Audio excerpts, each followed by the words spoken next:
Now see here in this numerical, a silver wire has a resistance of 2.1 ohm at 27.5 degrees Celsius and a resistance of 2.7 ohm at 100 degrees Celsius. Determine the temperature coefficient of resistance. So see here, we know this thing is here, alpha is equal to RT minus R naught upon R naught into, that is here, T2 minus T1 change in temperature. R naught is the resistance at reference temperature. Reference temperature is 27.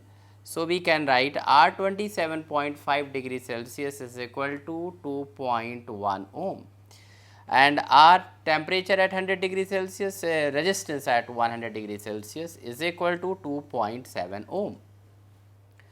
Now T1 is given to you 27.5 degrees Celsius, T2 is given to you 100 degrees Celsius.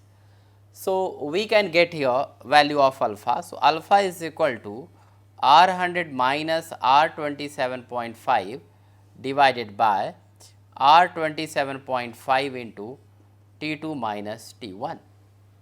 So when we put all these values over here in this equation, we will be getting here alpha is equal to 2.7 minus 2.1 divided by 2.1 into 100 minus 27.5, and now we can solve it. On solving, you will be getting alpha is equal to 0.0039 degree per degree Celsius. So this is the answer. So this question is directly formula based.